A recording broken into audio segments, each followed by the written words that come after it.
Esto es importante. Este es T4, ¿no es cierto? T4 tiene dos anillos, un anillo externo y un anillo interno en relación a este radical. Tenemos este radical, ¿no es cierto? Entonces, un anillo interno y externo. Cada anillo tiene dos yodos. Como acá hay 4 yodos, es T4. ¿Ya? Entonces, es importante una enzima o 3 enzimas en sí. Son las deionidasas. Las deionidasas, ¿qué hacen? Sacan el yodo de estos anillos. Y nosotros necesitamos sacar el yodo para que se transforme T4 en T3, que es lo que necesitamos en el cuerpo. Recuerden que T3 es la forma activa. Entonces ahí entra el rol fisiológico importante de la deionidasa 2.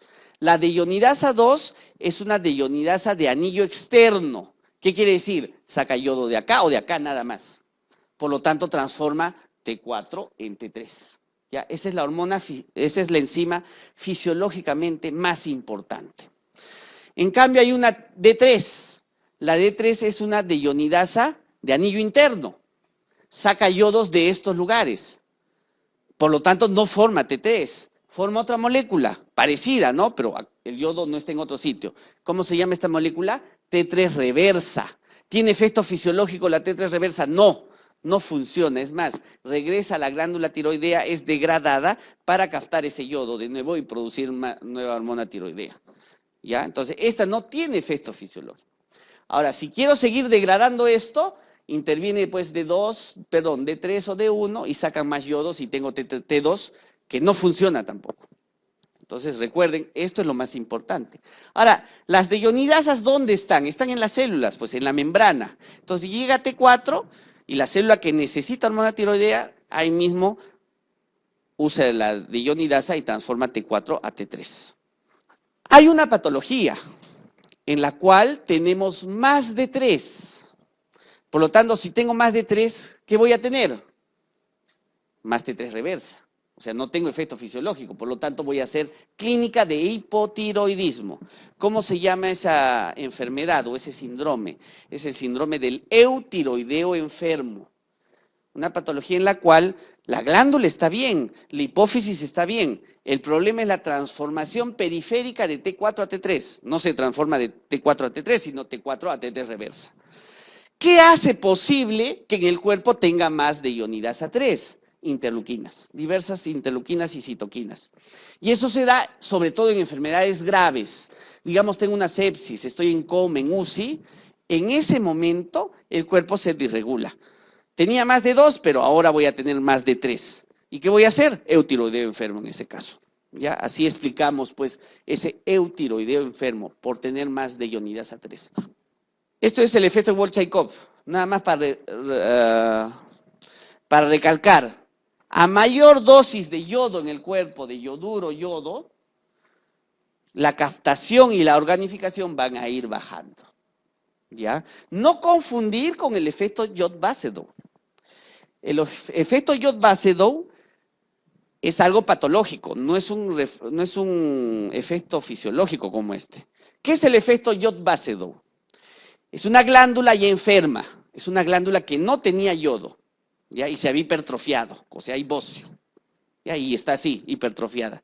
Recibe un poquito de yodo, un poquito nada más, y esta glándula se emociona, pues este yodo tan poquito me hace formar mucha glándula, mucha hormona.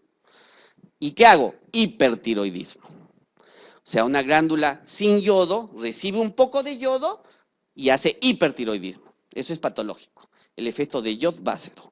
Y lo van a repasar en endocrino, ¿no? En endocrino van a ver causas de hipertiroidismo, efecto de Jod-Basedow. ¿Ya? Pero acá es todo lo contrario. Doy yodo y mi hormona tiroidea baja. Mucho yodo baja. Y esto lo aplicamos en clínica. Cuando yo tengo tormenta tiroidea, ¿qué le doy al paciente? Entre varios fármacos. Le doy Lugol. ¿Y el Lugol qué tiene? Yoduro, pues. Entonces estoy disminuyendo la formación de hormona tiroidea con más yodo, nada más, aplicando fisiología, el efecto de Wolff-Chaikov. El efecto Wolff-Chaikov se presenta al administrar yoduros, pues, ¿no? Yoduros. Ahí está por si acaso, goitrina, también la mencionan ahí, ¿ya? Pero como les he dicho, goitrina también es motivo de pregunta también está. Los efectos de la hormona tiroidea. Ahí está el eje, ¿no? ¿Quién está estimulando todo el eje? La TRH. La TRH, de acá arriba, estimula la hipófisis anterior para que produzca TSH y la TSH estimula a la glándula para que produzca hormona tiroidea. Y va a ser su efecto en tejidos. Aumenta la tasa metabólica basal. Esa es la principal función de la hormona tiroidea, producir calor mediante estimulación de diversas reacciones de catabolismo y anabolismo. Esas funciones relativamente no tienen una función en sí, pero ¿qué están haciendo? Produciendo calor en todas esas reacciones. También hago gluconeogénesis, o sea, produzco glucosa, que en situaciones normales no llega a la hiperglicemia, ¿ya? Solo va a ser si tengo mucha hormona tiroidea, ahí voy a tener hiperglicemia. Y lo otro, estimulo crecimiento y desarrollo. También puedo aumentar la expresión de receptores beta adrenérgicos. Por eso un paciente hipertiroideo que va a tener taquicardia y mayor inotropismo. El corazón se va a contraer más. Ahí está el eje otra vez. ¿Quién estimula? La misma TSH, como les he dicho. Inmunoglobulinas estimulantes tiroides. Esas las que se ven en Graves, ¿no es cierto? Son inmunoglobulinas que estimulan eso. El aumento de la proteína, la globulina que transporta hormona tiroidea. Eso se da en el embarazo. Ahí aumenta esa globulina y estoy aumentando también el eje. ¿Quién inhibe? Deficiencia de yodo. Obviamente, si no tengo nada de yodo, no produzco hormona tiroidea. Deficiencia de deionidasas. O si tengo más de 3, por ejemplo, ahí también voy a tener disminución de todo esto. Ingesta excesiva de yodo. Ese es el efecto de Wolff-Chaikoff. Si tengo mucho yodo, también inhibo a la glándula. Y disminución de la globulina transportadora de hormona tiroidea. También esa disminución inhibe todo. ¿Dónde se da eso? En hepatopatías. Los hepatópatas tienen menos esa proteína.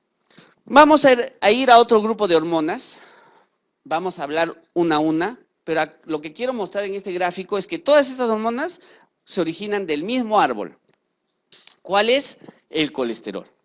Y dependiendo qué glándula es, voy a formar un tipo de hormonas, ¿ya? O sea, en el testículo, el colesterol que va a formar testosterona, no va a formar el cortisol. Pero al final son las mismas reacciones, porque el colesterol en la suprarrenal, ¿qué va a ser? Cortisol, ¿no? Entonces, todo va a depender de qué enzimas haya en cada glándula para formar todo esto. Pero es el mismo árbol. Lo voy a ver el mismo, todo en todas las glándulas, que vamos a detallar ahora. Colesterol se transforma ¿en qué? En pregnenolona. Y la pregnenolona se transforma en progesterona. La progesterona puede dar origen al cortisol o puede dar origen a la androstenediona. Y la androstenediona puede dar origen a la testosterona. La testosterona, gracias a la aromatasa, da origen al estradiol, ¿no? Entonces tengo todo el rubro. Acá faltaría una más, la aldosterona, que puede salir también de este árbol. La aldosterona, que es el principal mineralocorticoide. Entonces, todo nace de lo mismo. Vamos a ver primero el eje hipotálamo, hipófisis, adrenal. Ahí está. O el eje de la ACTH, si quieren, como quieran llamar. Ahí está hipotálamo, que está produciendo la hormona liberadora de corticotropina, que va ¿a dónde? A hipófisis anterior, para que la hipófisis anterior, ¿qué produzca? Corticotropina, también llamada ACTH, ¿no? Y la ACTH sale a sangre y va a la corteza suprarrenal para que ahí se produzca básicamente cortisol. Se van a producir otras cosas también, pero básicamente cortisol. Y el cortisol va a sus órganos blancos a hacer efecto. ¿Cómo está regulado este eje? Este eje está regulado por nuestro ciclo circadiano, básicamente. ¿Ya? O sea, hay pulsos durante el día que van a estar regulando esto. ¿Cuántos pulsos de todo este eje hay? 10 a 12 también. Ahora me dirán, pero yo doy prednisona en la mañana y 4 de la tarde para imitar la fisiología. No estoy imitando la fisiología, trato de imitarlo un poco. Lo que pasa es que a las 8 de la mañana y a las 4 de la tarde se dan los pulsos más grandes, son los más conocidos. Pero como les digo, hay hasta 10, 12 pulsos durante todo el día. Además, cuando yo doy prednisona, no imito mi fisiología en nada. ¿Por qué? Este eje produce cortisol en pulsos, les he dicho. Sube en sangre y baja inmediatamente. Sube en sangre y baja inmediatamente. cuando doy prednisona, ¿qué estoy haciendo? Estoy dando un fármaco que llega a una vida media, promedio, y está en sangre todo el día, ¿no? Entonces no estoy imitando fisiología para nada. Así es que cuando den prednisona, denle nomás en la mañana. ¿Para qué van a imitar mañana y tarde si no están haciendo ninguna imitación del eje? Entonces denle una dosis, igual van a malograr el eje. Y para no malograrlo eternamente, pues denle pocos días, ¿no? Entonces es eso. Este eje está regulado por el ritmo circadiano. Pero hay otras cosas más que regulan. Otro regulador importante es el estrés. Por esto este eje es de estrés, ¿no? Si yo tengo mucho estrés físico, mental, todo lo que quieran, ahí se va a liberar esta hormona y voy a tener pulsos más amplios. Y también hay reguladores que no son el estrés, hay otras hormonas que después lo vamos a ver y otros neurotransmisores. Entonces, lo importante, ritmo circadiano y estrés. Hay otras cosas más, la disminución del cortisol, obviamente. La transición de sueño-vigilia es importante, porque creen que el mayor eje se da en la mañana, pues ahí estoy entre sueño y vigilia. Estrés, hipoglicemia, cirugías, traumatismos, eso es estrés, trastornos psiquiátricos. La hormona antidiurética también puede estimular este eje. Agonistas alfa-adrenérgicos, beta-adrenérgicos y la serotonina. ¿Quién inhibe todo esto? El aumento de cortisol, los opioides y la somatostatina. ¿Ya? Otra vez somatostatina inhibiendo todo. Antes de continuar, la ACTH o corticotropina no se produce como tal. O sea, yo no produzco ACTH sola, sino voy a producirla como una gran molécula precursora. ¿Cómo se llama? La propiomelaanocortina. ¿Ya? Esta propiomelaanocortina en su interior alberga la ACTH. ¿Ya? Y alberga otras moléculas, lipotrofinas, endorfinas y sobre todo a otra hormona más, a la MSH, la hormona estimulante del melanocito. ¿Qué hace? Síntesis de melanina, interviene o regula la respuesta inmune y también regula la ingesta de alimentos, disminuyendo el apetito básicamente. ¿Ya? Entonces esa es la función del MSH. Entonces, cuando yo tengo Addison, ¿qué pasa? En Addison no hay cortisol. Si no hay cortisol, no hago feedback negativo. Entonces, ¿qué aumenta? ACTH y CRH, ¿no?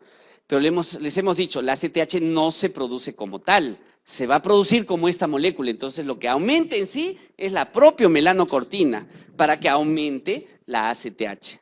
Entonces, cuando yo produzco mucha ACTH, voy a producir mucha MSH.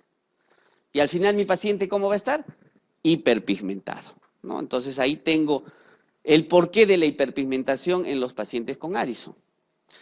Y también ahí tengo la explicación de por qué el paciente que tiene hipocorticismo secundario y terciario no se pigmenta.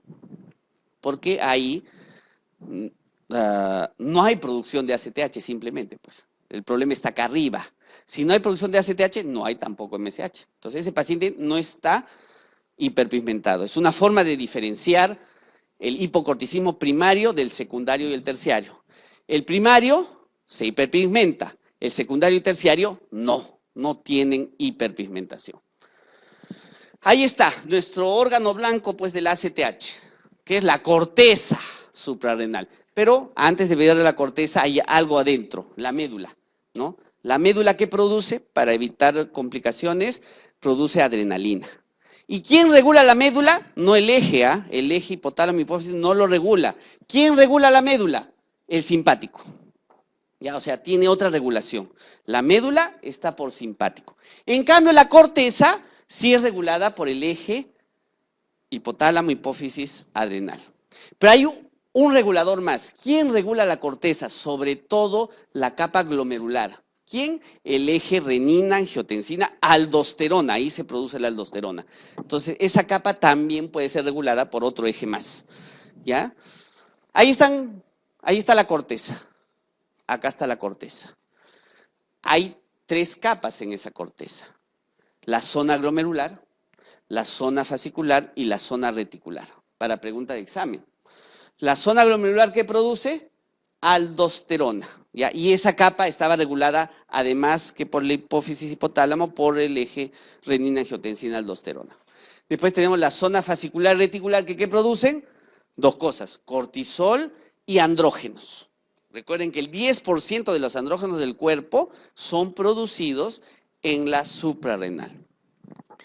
¿Y cómo se produce todo eso? Acá, gracias a estas reacciones. Les dije ya, colesterol, pregnenolona, y de acá progesterona. Y estos dos pueden originar dihidroepiandrostenidiona y androstenidiona. Estos dos son los andrógenos de la suprarrenal. Hasta ahí nomás llega. O sea, en la suprarrenal no hago testosterona, ¿ya? No hago dihidrotestosterona, no, solo llego hasta acá. Dihidroepiandrostenidiona y androstenidiona. En la suprarrenal tengo estas enzimas, la 21-alfa-hidroxilasa, que me hace posible, después de varias reacciones, hacer cortisol, el principal glucocorticoide. Y en la zona glomerular, solo en la zona glomerular, hay esta enzima, la aldosterona sintetasa. Y ahí se produce aldosterona, el principal mineralocorticoide. Entonces, al final, ¿qué produce mi corteza? Aldosterona, cortisol y andrógenos. Y ahí tenemos toda la producción a ese nivel. Ahí está la función del cortisol, vamos a hablar, todavía no de la aldosterona. ¿Qué hace el cortisol?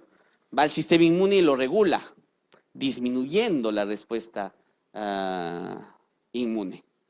Va al hígado y va a producir básicamente glucosa, gluconeogénesis y otras cosas más. Va a los músculos y ¿qué hace? Catabolismo proteico, rompe proteínas, para que esas proteínas vayan al hígado y sirvan de sustrato de la gluconeogénesis. Y va al tejido adiposo y rompe grasa. Tengo lipólisis. ¿Para qué? Para que ese producto de la lipólisis vaya al hígado y produzca glucosa al final. O sea, al final es energía lo que necesita esta hormona. Ahí está en síntesis todas esas funciones. Gluconeogénesis, proteólisis, lipólisis, disminución de utilización de glucosa, disminución de la sensibilidad de la insulina. En suma cuenta, ¿qué voy a producir con todo eso? Hiperglicemia, ¿no? Es una hormona hiperglicemiante, gracias a todas esas funciones. Inhibe la respuesta inmune, ¿cómo? Inhibe, por ejemplo, directamente al linfocito TH2, importante en la inmunidad. Disminuye la producción de interleuquina 2, y recuerden que la interleuquina 2 es la que controla a la inmunidad, es la primera, una de las primeras interleuquinas que salen para regular al resto de interleuquinas y así tener una buena respuesta inmune, ¿no? Inhibe la respuesta inflamatoria, ¿cómo? Primero va la membrana del lisosoma y la estabiliza. Entonces la membrana del lisosoma ya no va a poder degranularse. Recuerden que el lisosoma se degranula y va a hacer inflamación, pues no, con el cortisol no, la membrana está estabilizada. Después el cortisol va a ir a la grasa y en grasa se transforma en lipocortina. ¿Y la lipocortina qué hace? Inhibe a la fosfolipasa A2. Si no tengo fosfolipasa A2, ¿qué pasa? No se producen prostaglandinas, que son importantes para la inflamación. Entonces estoy haciendo lo mismo que los AINES, pero a un nivel más alto. Los AINES van con la COX, los corticoides van inhibiendo a la fosfolipasa 2 de frente. Aumenta la sensibilidad vascular a las catecolaminas. ¿Ya? Eso es importante porque el Cushing, ¿qué tiene? Síndrome de Cushing tiene hipertensión, porque tengo mucho efecto en este sentido. Inhibe la formación de hueso. ¿Por qué? El cortisol estimula el osteoclasto. ¿Y el osteoclasto qué hace? Resorción ósea, libera calcio, ¿no? Y también el cortisol disminuye la formación de colágeno tipo 1. Y el colágeno tipo 1 es el que está en el hueso, formando la matriz. Pues si no tengo colágeno tipo 1, no se forma matriz. Por eso hay descalcificación con cortisol. Aumenta el filtrado glomerular, se puede aumentar el filtrado glomerular, pero es un efecto mineralocorticoide, ¿ya? O sea, el cortisol puede tener un pequeño efecto de mineralocorticoide, lo tiene, y así aumenta el filtrado glomerular. Y tiene múltiples efectos a través del sistema nervioso central. El problema está que no están bien estudiados, ¿ya? Pero hay muchos efectos. Uno de ellos es ahí, disminuye la duración del sueño REM. Y el sueño es importante para la fisiología, ¿no? Ahí estamos regulando memoria y sobre todo nuestro estado de ánimo. Y al no dormir bien, voy a estar mal, ¿no? Entonces estos pacientes con hipercorticismo pueden tener incluso depresión y otras cosas más, ¿no? Entonces, ahí en resumen los efectos de esta hormona. Son acciones del cortisol, excepto, ¿suprime la inflamación? Claro, sí hace eso es verdadero. ¿Emplea la grasa como fuente de energía? Sí, porque hace lipólisis. ¿Inestabilidad de las membranas lisosomales? No. ¿Qué hacía el cortisol? La estabilizaba para evitar inflamación. Eso es el excepto hasta ahora. Aumento de la concentración de glucosa sanguínea, sí, por varios métodos. Degradación de proteínas en los tejidos, sí, eso es proteólisis, eso hace. Entonces, inestabilidad de las membranas lisosomales. Ahora, hay algo que detallar. Hace lipólisis esta hormona, ¿no? Entonces, cualquiera diría que un paciente con hipercorticismo estaría flaco, pues, por lipólisis, ¿no? Lo que tiene es obesidad. Lo que pasa es que la lipólisis es selectiva. La lipólisis es en extremidades, ¿ya? Entonces, en extremidades comienzo a romper grasa y esa grasa se va a ir a acumular, ¿a dónde? En otros sitios. Y es lo que se llama lipodistrofia, o sea, es una distribución anormal de la grasa. Entonces, tengo más grasa en abdomen y en la jiba, ¿no? Se va a redistribuir. Entonces, lipólisis en un lado y se va a acumular esa grasa en otro lado. La aldosterona. Dos cosas nada más, los dos efectos. ¿Cuáles son los efectos de la aldosterona? Aumenta la reabsorción de sodio, o sea, tengo más sodio y esto jala agua, por lo tanto mantengo el volumen sanguíneo. Y lo otro es, aumenta la secreción de potasio sobre todo e hidrogeniones. ¿Cómo se hace esto? Gracias a que este mineralocorticoide actúa en diversas células. Acá pongo un tipo de célula, es la célula del túbulo contorneado distal. Ahí va a hacer efecto, pero hace efecto en células del colon. Y hace efecto en todas las células tubulares. ¿Y dónde hay túbulos? En glándulas, glándulas salivares, glándulas sudoríparas, en el páncreas hay acino y hay túbulo. En todas las células tubulares actúa nuestra aldosterona. Entonces, ¿cómo actúa? Ingresa hasta el núcleo, ahí hay receptores internucleares. Y ahí, con ese estímulo, estoy produciendo proteínas, hemos dicho. Esas proteínas que son canales y bombas, en este caso. O sea, gracias a la aldosterona expreso muchos canales de potasio, muchos canales de sodio y bombas de sodio-potasio. Y en este caso, en el túbulo, ¿qué estoy haciendo con la expresión de todos esos transportadores? Estoy reabsorbiendo sodio, este es el túbulo y esta es la sangre. Reabsorbo sodio y secreto potasio, ¿no? Es el efecto neto al final de la aldosterona. Pero les vuelvo a decir, no solo en el túbulo colector, túbulo contorneado distal, sino en todas las células tubulares de nuestro cuerpo y en el colon. En el colon también reabsorbemos sodio cuando tengo efecto de aldosterona. Vamos a otro eje, al gonadal. Y esto puede ser para cualquiera de los dos ejes, masculino y femenino, olvídense de esto, ¿ya? La cosa acá que quiero ver los principales inhibidores y estimuladores del eje. Otra cosa más, este eje está inhibido una parte de nuestra vida, no funciona, ¿no? ¿Cuándo es que se comienzan a producir los pulsos de este eje? En la pubertad, ¿no? En la pubertad es que comienza a producirse en pulsos, vuelvo a repetir. Es importante para la funcionabilidad de este eje que sea en pulsos, ¿ya? En pulsos. ¿Quién puede estimular además? El olfato. El olfato es más importante para las mujeres. La visión también, que es más importante para los varones. En los varones la visión estimula más. Esto lo pongo, no es muy importante, pero esto está en pregunta de examen. Preguntan, ¿qué amina biógena estimula el eje de la GnRH? Y la amina biógena es la noradrenalina, que se produce en la amígdala cerebelosa. Ya esos son estimuladores importantes, aparte pues de nuestro ritmo circadiano de esta hormona, ¿no? ¿Quién inhibe? Un principal inhibidor es la prolactina. Recuerden que mientras haya prolactina, sobre todo en la mujer no va a menstruar, ¿no es cierto? Porque no ovula. La prolactina es importante como inhibidor de este eje. Y este también es importante, la glándula pineal que produce, otra vez, melatonina. La melatonina puede inhibir todo el eje. Y un inhibidor farmacológico. ¿Qué inhibidor farmacológico podemos usar y que se usa más en la clínica? ¿Qué usamos? GnRH. Pero me dirán, pero GnRH está estimulando todo esto. que es la forma como lo damos. ¿Qué les dije? La pulsatividad es lo que manda. Cuando yo doy GNRH no lo doy en pulsos, sino doy GNRH y la GNRH entra en la sangre y va a estar en una forma permanente, constante. Entonces, eso me está anulando a todo el eje. Y así se trata, por ejemplo, el ovario poliquístico y otras cosas más. Con GNRH inhibo todo mi eje.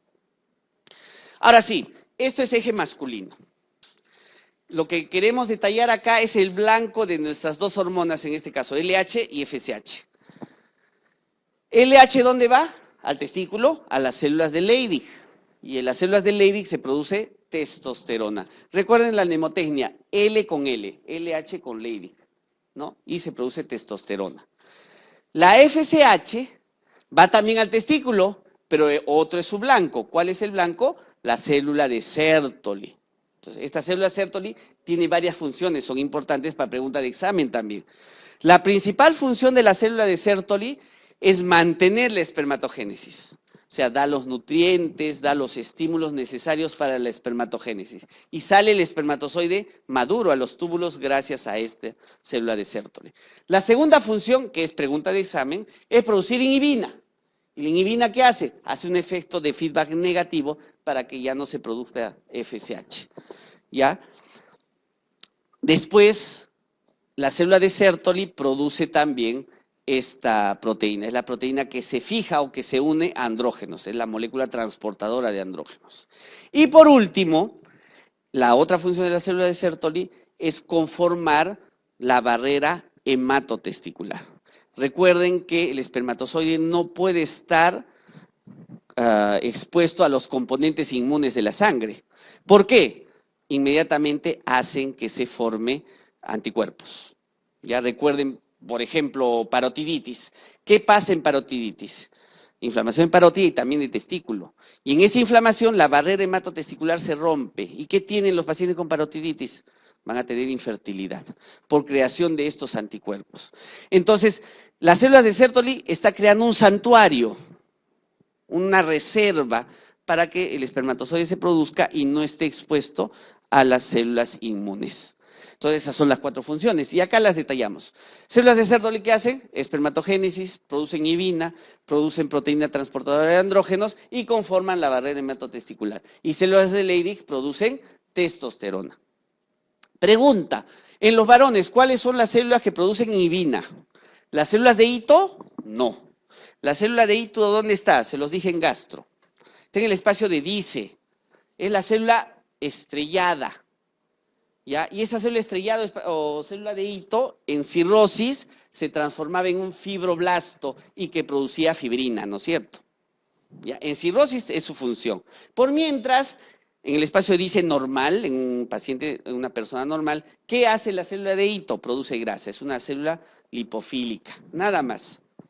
¿La célula Leydig qué producía? Solo produce testosterona, ¿no? Entonces no tiene que ver con la inhibina. La célula de Panet, después la vamos a ver en gastro y en inmuno, ¿qué produce? Lisosima, y está en las criptas de Lieberkühn, ya eso está en el intestino. Las células de Sertoli, esa es la respuesta, ¿no? Estas producen inhibina. En el varón, ¿no? Y en la mujer, ¿quién produce inhibina? Las células de la granulosa. Por si acaso ahí pongan, las células de la granulosa producen inhibina. Después lo vamos a mencionar de nuevo. Y las células intersticiales de Cajal, ¿qué hacen? Son los marcapasos del tracto gastrointestinal. Ya no tiene nada que ver con inhibina. Después los vemos también. ¿Cuál de las siguientes funciones es realizada por las células de Sertoli? ¿Síntesis de FSH? No, pues. No, más bien producen inhibina y disminuye la producción de FSH, pero el FSH no se sintetiza en la célula de Sertoli, se produce arriba, en hipófisis anterior. Fagocitosis del núcleo de las espermátides. Si hace fagocitosis ya no tendríamos espermatozoides, pues. Entonces, falso. Secreción de proteínas fijadoras de estrógenos. Falso, porque es proteínas fijadoras de andrógenos o proteínas transportadoras de andrógenos, no de estrógenos. Falso. Liberación de espermatozoides inmaduros a la luz de los túbulos. No, ya yo les dije que eran maduros. Lo único que le falta a ese espermatozoide es que genere movilidad. Pero el espermatozoide ya está maduro. ¿Dónde genera su movilidad? Epidídimo, recién. ¿Nutrición de las células germinales? Sí. obviamente. Les he dicho que aportan todo lo necesario para que se dé la espermatogénesis, incluida, obviamente, su nutrición. Ahí está. ¿De dónde salen los andrógenos? De lo mismo, colesterol, pregnenolona, progesterona, ¿no? Llegábamos acá, dihidroepiandrostenediona y androstenediona. En el testículo hay esta enzima. El testículo tiene esta enzima. Entonces, ahí nomás en el testículo se produce androstenediol y testosterona. Al final, ¿qué sale a la sangre? Más testosterona, ¿no? Y en la periferia, gracias a la 5-alfa-reductasa, esta testosterona se transforma en dihidrotestosterona, que es un andrógeno incluso más potente, ¿ya? Obviamente en el testículo no tengo estas enzimas. Entonces ahí no voy a producir cortisol ni aldosterona. Entonces en el testículo todo se va hacia allá. Y ahí tenemos nuestros dos andrógenos. Testosterona, dihidrotestosterona. Hacen cosas distintas en la diferenciación, pero intervienen en la diferenciación de órganos sexuales, sobre todo en la embriogénesis. En el caso de la testosterona, incrementa la masa muscular, interviene en el brote de crecimiento puberal, cierre epificiario, crecimiento del pene, voz grave, espermatogénesis, libido, ¿no? Y la dihidrotestosterona hace que tengamos la distribución del vello púbico, el patrón de la alopecia masculina, la actividad de las glándulas sebáceas y el crecimiento de la próstata. De acá, ¿qué podemos inferir? Que en la adultez la dihidrotestosterona ya no es muy importante, ¿no es cierto? Porque ya diferenció todo esto y esto no es muy importante, es más, nos perjudica. Entonces nosotros podríamos limitar a la dihidrotestosterona. ¿Cómo la limitamos? Gracias a un inhibidor de la 5-alfa-reductasa. Pues, ¿qué hay en el mercado? Uno que se usa con tansulosina y alfosucina. ¿Cuál es?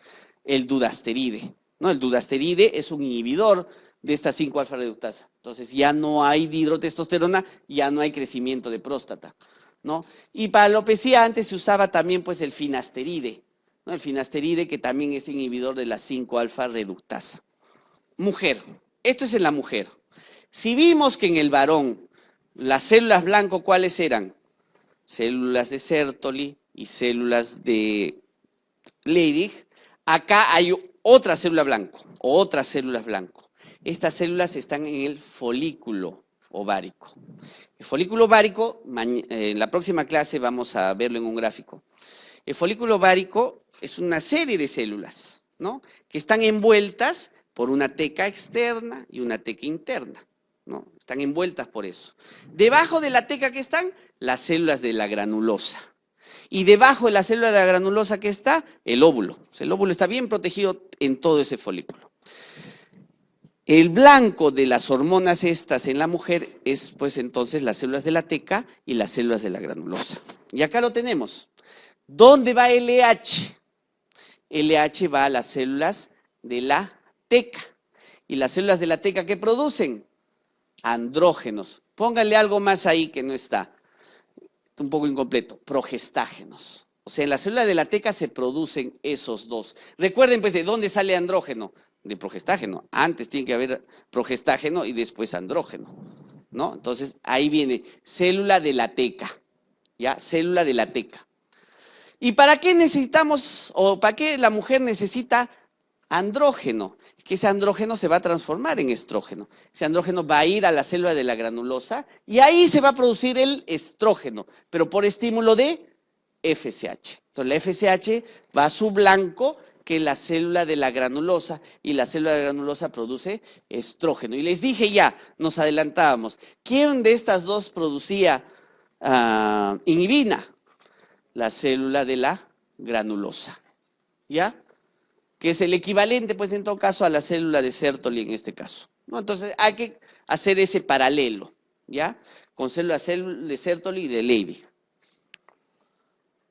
Entonces, otra vez, LH va a la teca, a la envoltura, y se produce sobre todo andrógenos y progestágenos. Y en la célula de la granulosa, por efecto del FSH, se produce estrógenos y inhibina, o inhibina. Eso se los digo después. Acá también vemos lo mismo, ¿no? Es lo mismo que hemos visto en la testosterona, en la suprarrenal. Pero acá hay otra cosa más. La mujer produce androstenediol, testosterona, androstenediona. ¿Pero qué tiene? Aromatasa. ¿La aromatasa dónde está? En la célula de la granulosa, pues. Ahí está la aromatasa. ¿Y qué hace? Transforma el andrógeno en estrógeno. ¿Y qué tenemos? Estrona y estradiol. Son los dos estrógenos más importantes de la mujer. ¿Cuál es el más potente? Estrona. Estrona es 20 veces más potente del estradiol. El estradiol es el que está más en sangre. ¿Cuál está en mayor concentración en sangre? Estradiol. Ya es el que está más en sangre. Pero estrona no sale mucho, pero es más potente. Incluso hay un tercer estrógeno, el E3, estriol. Estriol es 100 veces menos potente todavía, o sea, no tiene efecto de estrógeno. Ya no tiene efecto de estrógeno. Esto es importante en varones. ¿Los varones producen estrógeno? Claro, ¿ya? Pero el hígado, ¿qué hace ahí? Desactiva a los estrógenos. Agarra estradiol sobre todo y lo transforma en estriol. Y que les he dicho, estradiol ya no tiene potencia estrogénica. Entonces, ahí tenemos nuestros estrógenos. ¿Y qué función hacen los estrógenos? Múltiples funciones, características sexuales secundarias, crecimiento de los folículos, al moco cervical lo tornan más fluidos, por eso que alrededor del día 14 del ciclo menstrual el moco es filante, ¿no es cierto? Gracias al efecto estrogénico. Aumenta la producción de glucógeno vaginal, eso es importante. ¿Por qué? ¿Para qué sirve el glucógeno vaginal? Es el alimento de los lactobacilos. ¿Y los lactobacilos qué hacen? Protegen la vagina, pues le dan un pH esencial, ácido, y impiden que otras bacterias crezcan, ¿no? Entonces la mujer en la menopausia no tiene estrógenos, no tiene glucógeno, y al no tener glucógeno no tiene lactobacilos. En la vagina proliferan otras bacterias, y esas bacterias ¿a dónde se van? Se van a vías urinarias. Entonces, las mujeres posmenopáusicas pueden tener hito a repetición por esas causas, deficiencia de glucógeno. A las células de la vagina también las tornan más cornificadas, aumentan el flujo sanguíneo uterino, aumentan las fibras uterinas, las vuelven más sensibles a oxitocina. Hay dos feedback importantes para pregunta de examen. El feedback negativo y positivo. O sea, aumenta estrógenos. ¿Y qué pasa con LH y FSH? FSH disminuye. Eso es un feedback negativo. En cambio, LH aumenta. Entonces, hay un feedback positivo sobre LH y un feedback negativo sobre FSH. Importantísimo. Aumenta angiotensinógeno, cierra la epífisis, que les he dicho, aumenta la libido. Tiene función en la producción de leche, pero sobre todo conducción, porque aumenta el crecimiento de los ductos mamarios. Retiene agua y sal. El efecto cardioprotector del estrógeno es que disminuye el colesterol y hace vasodilatación gracias a que el endotelio tiene receptores estrógenos y el endotelio produce más óxido nítrico y el óxido nítrico vasodilata, obviamente. Entonces, por efecto de óxido nítrico es eso. Y disminuye acción de osteoclastos. Importante, el osteoclasto es inhibido. ¿Y el osteoclasto qué hacía? Resorción ósea, pues. Entonces, si tengo estrógenos, el osteoclasto ya no hace nada, el calcio se mantiene y mineraliza el hueso. ¿Cuándo es el pico de la mineralización ósea en la mujer? En la adolescencia. En la adolescencia ahí es que está formando más hueso y se está volviendo más fuerte. Por lo tanto, es casi innecesario dar calcio en el futuro. Porque en el calcio no hay estrógeno, no se está mineralizando, ya fue. ¿Ya? Entonces la mujer tiene que consumir calcio, sobre todo en la adolescencia y en la juventud precoz. ¿Ya? Porque si le doy calcio después, hará algún efecto, pero ya no es el más importante. Y el hueso ya no se va a mineralizar como antes. La progesterona tiene otros efectos, ¿no? Incluso actúa como neurotransmisor la progesterona. O sea, no solamente es hormona. Está en la segunda fase del ciclo uterino. Al moco cervical lo torna más espeso, tiene más células, tiene un efecto antiestrogénico sobre las células miometriales, porque el estrógeno, ¿qué hace ella sobre el miometrio? Lo contraía, pero cuando hay progesterona no va a darse eso. desarrollo de los lóbulos y alvéolos mamarios, o sea, tiene función de producción de leche. Efecto termogénico, ahí está el efecto de neurotransmisor. La progesterona va al hipotálamo y ahí ¿qué hace? Eleva el termostato. ¿En cuánto? 0,4 grados centígrados. Entonces la mujer gestante y de segunda fase del ciclo menstrual va a tener un poco más de temperatura que las otras mujeres por ese efecto termogénico. Y otras funciones más. Esto lo resumo y lo simplifico en algunas cosas nada más que son importantes para el examen. Es un poco más complicado, pero lo simplificamos así. En los primeros días de la menstruación, ¿qué pasa? Hay un pequeño pico de FSH. ¿Y la FSH qué hace? Hace que se seleccionen algunos folículos, ¿no? 10 mensualmente. ¿Ya? Y aparte el FSH iba sobre ¿dónde? Las células de la granulosa. Entonces, estos folículos están creciendo, hay más células de la granulosa, van creciendo, y el folículo va a producir, ¿qué cosa es la granulosa? Estrógeno, ¿no es cierto? Entonces el estrógeno va después a comenzar a subir progresivamente, de ahí de la granulosa. Uno de esos folículos se va a independizar, el resto se va a inhibir. Entonces el folículo va a ser grande, va a tener varias células de la granulosa y va a comenzar a producir más estrógeno aún. ¿Ya? Entonces el estrógeno va a subir, subir, subir y va a ser un pico. ¿Qué pasaba cuando tenía un pico de estrógenos? Había un feedback positivo. Salía la LH. Entonces se da después el pico de LH. Primero un pico de estrógenos y después el pico del LH. La LH es necesaria ¿para qué? Para la ovulación. 24 horas antes de la ovulación se da el pico del LH. Entonces ahí tengo el LH. Y se da la ovulación, sale. Pero se queda ahí el cuerpo lúteo, ¿no? En el ovario se va a quedar el cuerpo lúteo. ¿Y qué es el cuerpo lúteo? No es otra cosa que las células de la teca y las células de la granulosa, que han recibido otro nombre. Ya no va a ser folículo, sino un cuerpo lúteo. Entonces, en ese momento, el cuerpo lúteo, en las células de la teca, ¿qué va a producir? ¿Qué producía? Progestágenos, ¿no es cierto? Entonces, tenemos un pico de progestágenos en ese lugar. Ahora, el resto de células de la granulosa seguirán produciendo más estrógenos. Entonces, tengo la segunda fase de la menstruación, en la cual hay estrógenos y progestágenos. Y gracias a esto tengo un factor trófico sobre el útero. ¿El útero qué va a hacer? Va a proliferar, ¿no? Va a proliferar. Pero sin este cuerpo lúteo, si no ha habido fecundación, el cuerpo lúteo ¿qué va a hacer? Se va a degenerar y se transforma en cuerpo albicans. Y ese cuerpo albicans ya no producirá más estrógenos, ya no producirá más progestágenos. Entonces voy a tener una disminución súbita de ambos. Esa disminución súbita ¿qué hace? Que haya vasoconstricción del útero.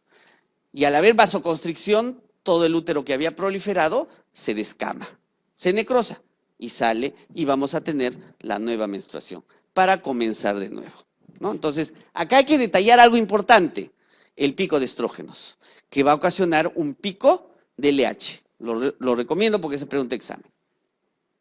Y ahí está. El pico máximo de elevación del LH en el ciclo menstrual se debe a retroalimentación positiva por estrógenos. Estrógenos. En la menopausia, ¿qué pasa? No se sabe bien por qué, pero los receptores de FSH y LH se tornan resistentes. O sea, no le hacen caso al FSH y al LH. Entonces, el cuerpo, por tratar de compensar eso, ¿qué va a hacer? Aumenta pues la FSH y la LH, las aumenta para agonizar ese receptor resistente. Entonces, ¿qué va a haber? Antes de la menopausia, por esa resistencia, tanto FSH como LH van aumentando y van en subida. Pero como les digo, no cumplen su efecto. Y al no cumplir su efecto, los estrógenos van a ir bajando. Y van a ir bajando tanto que, miren, estrona baja, se queda en un lugar, pero el estradiol va a bajar más. En posmenopausia, la mujer va a tener más estrona y el estradiol va a ser menor. Claro que con efectos mucho menores, miren cómo estaba antes. ya no van a cumplir su función con estos valores. Y acá lo otro que podemos ver, ¿cuál es el estrógeno más abundante en una mujer premenopáusica?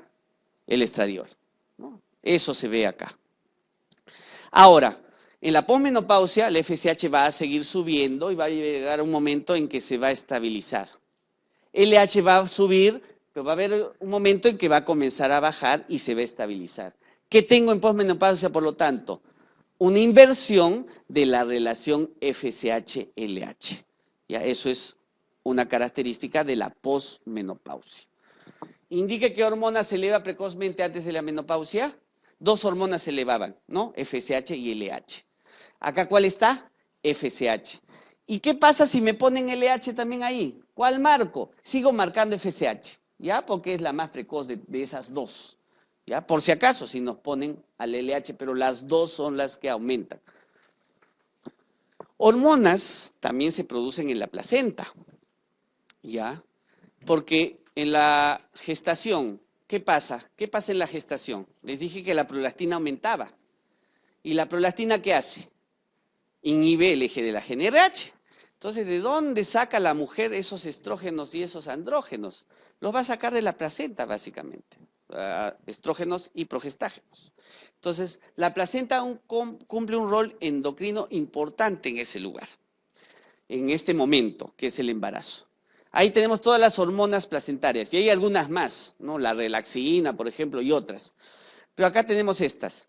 La hormona gonadotropina coriónica humana es la que va a comandar a las hormonas en el primer trimestre, ¿no? De ahí va a comenzar a bajar. ¿Cuál es la función de esta hormona? Esteroidogénesis, ¿ya? O sea, al final esta hormona va a preparar el camino de las otras dos, que son esteroides, pues, ¿no? Progestágenos y estrógenos. Tiene otras funciones, pero esa es la función principal. Esteroidogénesis.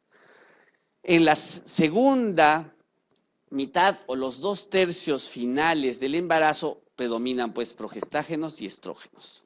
¿Y estrógenos qué hacía? Hemos dicho que aumenta el tamaño de las fibras uterinas. Entonces, durante el embarazo, el estrógeno, ¿qué está haciendo? Hipertrofiando al músculo liso. Y otra cosa más, está aumentando las uniones entre músculo y músculo para que la contracción sea más potente.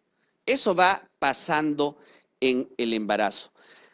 Pero dijimos otra función más del estrógeno, aumentar su contractibilidad, ¿no es cierto? Pero en el embarazo no puedo hacer eso, ¿no? Si no, no podríamos albergar al feto mucho tiempo. Esa función de aumento de la sensibilidad de la musculatura lisa por estrógeno es inhibida por progestágeno. Las otras dos no, ¿no? Hipertrofia y aumento de uniones sí se está dando, pero la contractibilidad todavía no se da, porque el progestágeno está ahí y está subiendo. Entonces, mientras haya progestágeno, el útero no se va a contraer eficientemente, ¿no? Podrá haber otras contracciones, sí, ¿no? Las contracciones de Braxton Hicks y otras cosas más, ¿no? Pero no va a ser eficiente para que se dé el parto.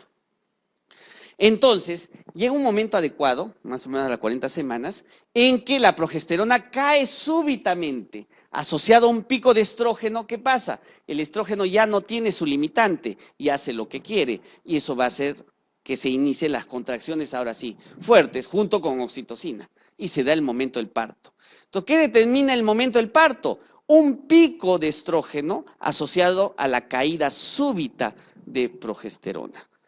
Hay otras hormonas, la CRH, la hormona liberadora de corticotropina, se produce también en la placenta. ¿Qué hace la hormona liberadora de corticotropina? Aumenta ACTH, ¿no? ¿Y la ACTH qué hace? Aumenta cortisol. ¿Eso lo hará en la mamá? No, eso lo hace en el feto. ¿Para qué necesita cortisol el feto? Para producir maduración pulmonar, pues. La maduración pulmonar se da justo en estos niveles, pues, en estos momentos, gracias al cortisol que es inducido por esta hormona liberadora de corticotropina. Ahora, se cree también que un pico de CRH inicia el parto. También está en los postulados. Y esta hormona también es importante, el lactógeno placentario humano. Este lactógeno placentario humano tiene dos hormonas parecidas. Se parece mucho a la hormona de crecimiento y se parece mucho a la prolactina. Por lo tanto, cumple funciones de esas hormonas. Como se parece a la prolactina, va a tener función en producción de leche. ¿Ya? Y como se produce como se iguala a la hormona de crecimiento, ¿qué va a producir? Crecimiento en el feto y la madre, en ambos. ¿Ya? Pero la hormona de crecimiento hacía algo más. ¿Qué hacía? Vimos en el gráfico, resistencia a la insulina. Por lo tanto, teníamos hiperglicemia con hormona de crecimiento. También lo tenemos con esta hormona. Esta hormona va a hacer que tenga resistencia a la insulina a la madre y por lo tanto puede hacer hiperglicemia. Y en mujeres con factores de riesgo, ¿qué voy a tener? Diabetes gestacional. ¿No? Entonces, este es responsable de eso. Y esta pregunta viene de ahí. En la última etapa de la gestación se observa una mayor de resistencia a la insulina. ¿Debido a quién? Al lactógeno placentario humano. Esa sería la respuesta. Ya hemos dicho, ¿por qué? Porque tiene un parecido a la hormona de crecimiento. Muy parecida, casi tiene la misma secuencia de aminoácidos. Vayamos a otro lugar. Tenemos, no, es que recuerden que cuando una mujer está gestando hay cuerpo lúteo, ¿no? Y ahí todavía se produce progestágenos. Incluso hay un pico, progesterona. Incluso hay un pico en las primeras semanas del cuerpo lúteo.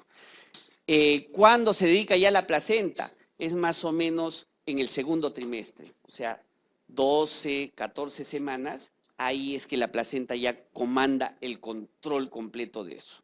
Antes no. La beta-HCG va a estar pues el primer trimestre, más o menos. Va a ir bajando, y cuando va a terminar de bajar es pues también alrededor de las 12, 14 semanas. Es el primer trimestre que sube y baja. La beta-HCG por el trofoblasto, pues, es por el trofoblasto y después es lo que queda, es la placenta. Esa es la transición. Debe ser trofoblasto. Habría que ver cuándo se está formando bien el trofoblasto. Sí. Ahora prometo, para cuando hagamos la revisión de fisiología en las respuestas del siguiente ciclo, ver esa transición, que es más embriológico. En algún momento debe ser eso. ¿Ya? Vamos a ir ya fuera del eje hipotálamo-hipófisis. Ya estamos en páncreas endocrino. La unidad endocrinológica del páncreas son los islotes de Langerhans. Ahí tengo varias células, no solo estas tres, esas son las tres más importantes, ¿ya? Y esas hay que aprender. En la periferia tengo células alfa, que producen glucagón. En el centro tengo células beta, que son las más abundantes, que producen insulina. Y algunas por ahí dispersas son las células delta que producen somatostatina. Ahí esas flechas, ¿qué hacen? ¿Qué nos muestran? El flujo sanguíneo. El flujo sanguíneo va del centro hacia la periferia. ¿Qué quiere decir? Que la célula que está expuesta a la sangre, en primera instancia, ¿quién es? La célula beta. ¿Ya? La célula beta es la primera célula que responde a cualquier cambio de glucosa en sangre. Ahí está la insulina, que es una molécula peptídica, ¿no? Son aminoácidos. Se secreta como una molécula precursora, que tiene una cadena líder y el péptido C. Cada uno va saliendo y al final solo nos quedamos con la cadena A y B.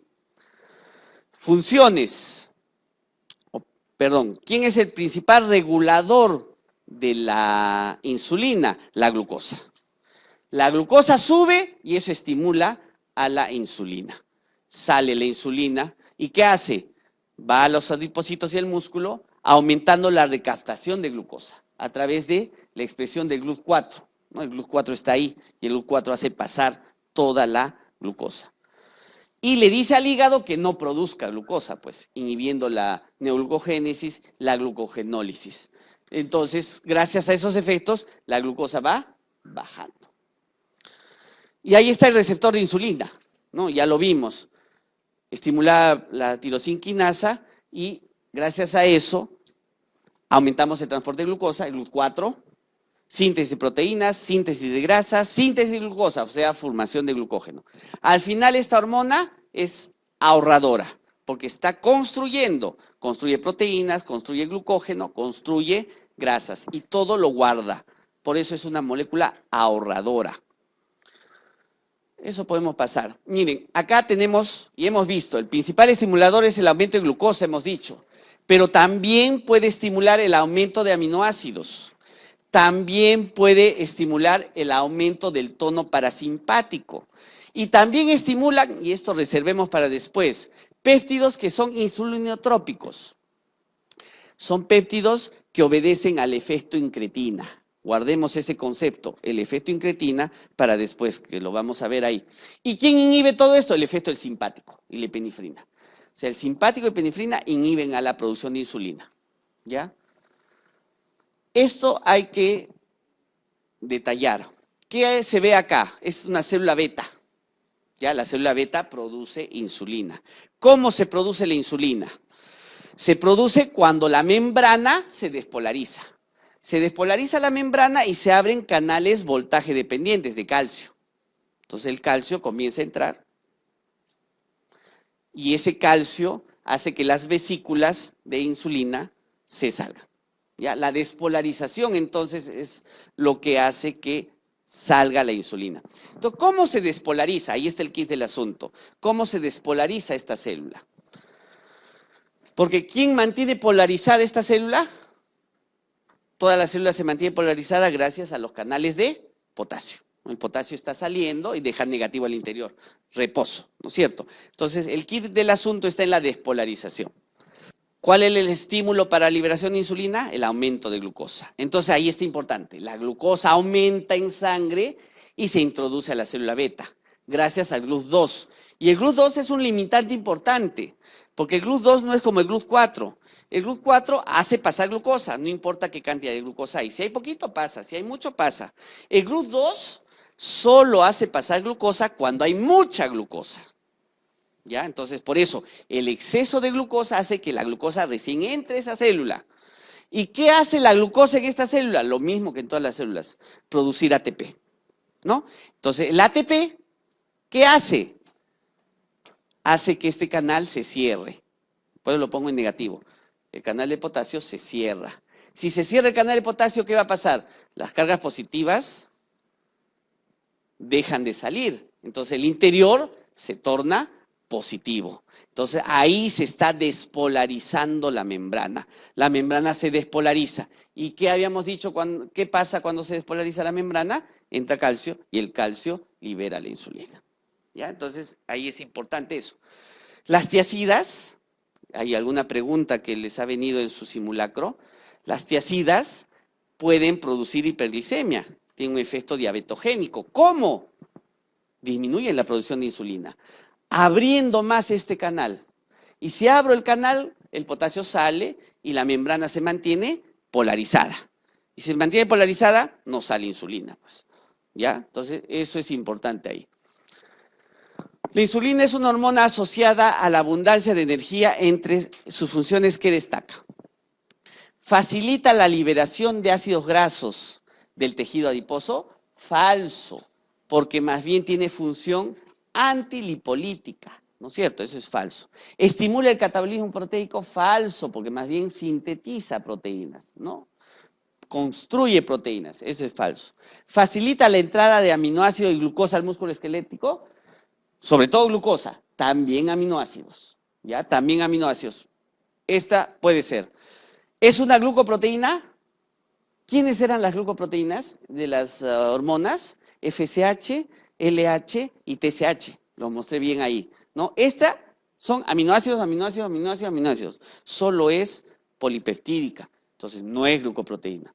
¿Estimula la glucogenólisis y la gluconeogénesis? Por lo tanto, ¿aumenta la glucosa en sangre? No, pues, no, esto aumentaría la glucosa en sangre y esa no es función de la insulina. Entonces, falso. Nos quedamos con la C.